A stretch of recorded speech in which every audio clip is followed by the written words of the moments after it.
Let us return to the unavoidable and yet undefinable term, culture. This may be seen as an exercise in futility, as Lang has argued when it comes to possible definitions or a possible definition for the word culture.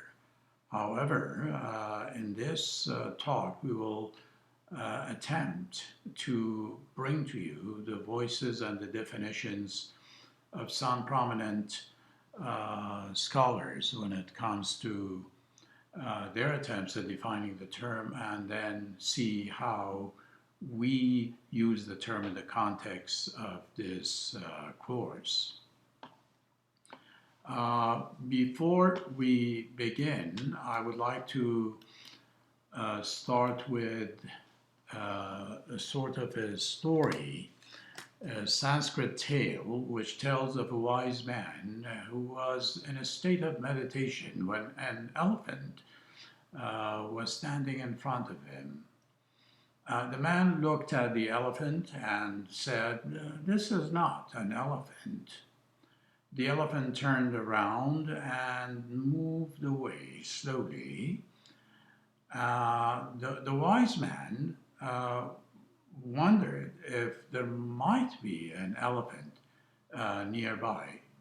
And once the elephant disappeared, the wise man announced there was an elephant here. Now, what does the elephant really symbolize? How could an animal of so gigantic a size be invisible when present and visible when it was absent? Doesn't this remind you of the fish and water, that the fish only realizes the significance and the vitality of water for swimming when it is out of it?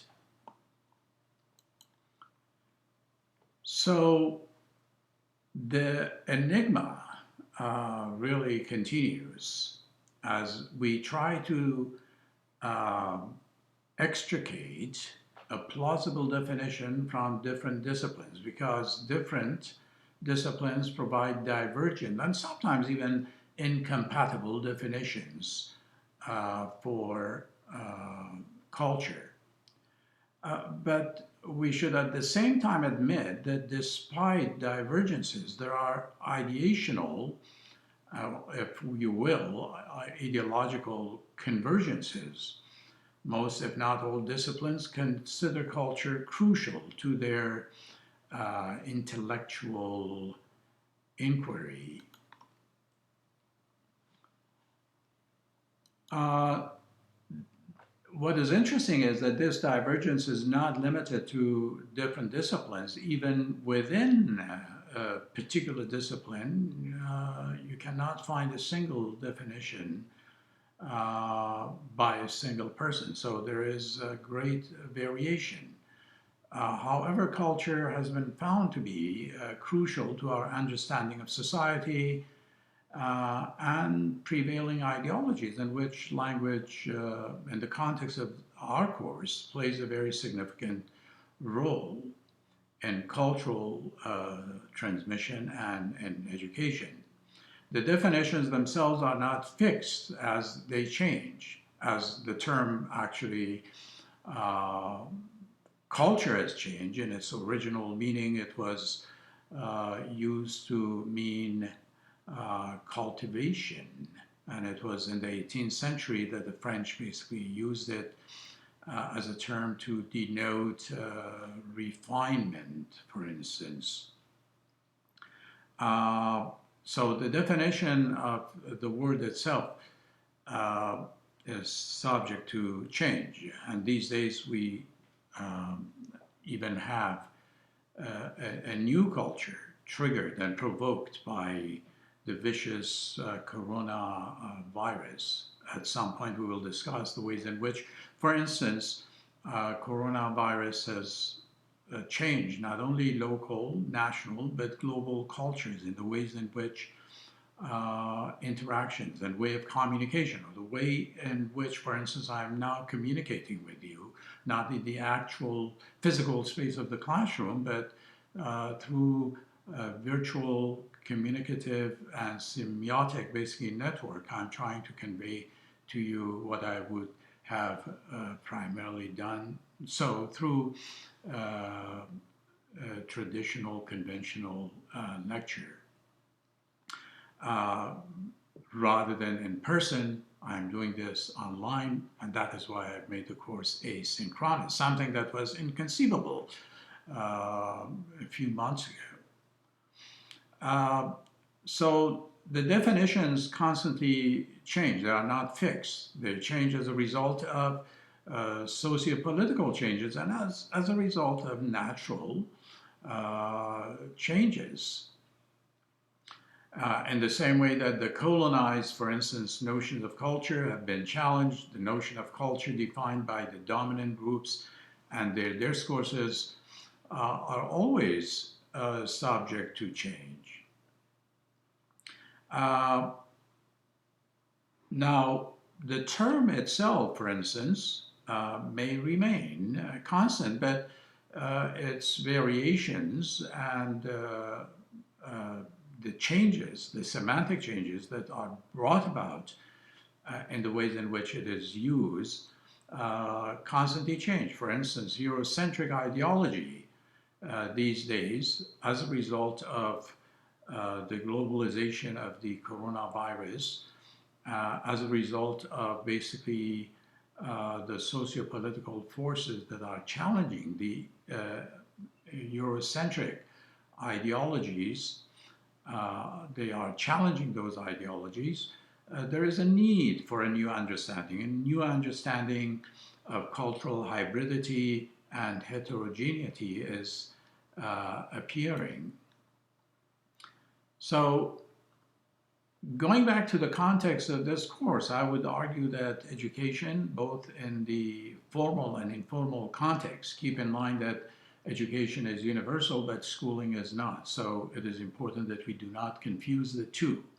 Education, however, remains as the primary means of transmission of culture. It is the primary means of enculturation.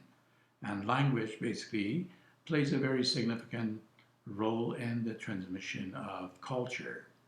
So our course, in essence, will be looking at the educational sites, both formal and informal, as the locus of socialization. And socialization is used in a particular way in this course rather than making friends or mingling with others, which is definitely one of the meanings of the term socialization, but we use socialization more specifically to refer to the acquisition of culturally specific competencies, skills, bodies of knowledge, assimilation, marginalization, so on and so forth. Now, our challenge definitely, and this is a universal challenge, perhaps even more so for the Western world, is to understand a world that is becoming, that has always, in essence, been multicultural, but perhaps at no point in human history there have been so intrinsic connection or interaction between and across different cultures. So definitely we need a world that recognizes, that acknowledges cultural sensitivity and understanding. And that is exactly what this course is going to accomplish. A challenge that definitely begins with our own cultural biases and stereotypes. Most of us are not culturally, if you will, or naturally prone or have the proclivity to question our own cultural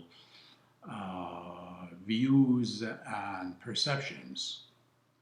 So the course, Education Across Cultures, looks at the intersection of culture, education, and language, and brings forth the type of cross-cultural understanding that would be crucial to all human societies. I'm looking forward to a more vibrant and interactive dialogue when it comes to the problematic of culture. Culture can be understood only in specific contexts, and that is how this course is going to be looking at concrete situations in which we see the intersection of education, culture, and language. Thank you.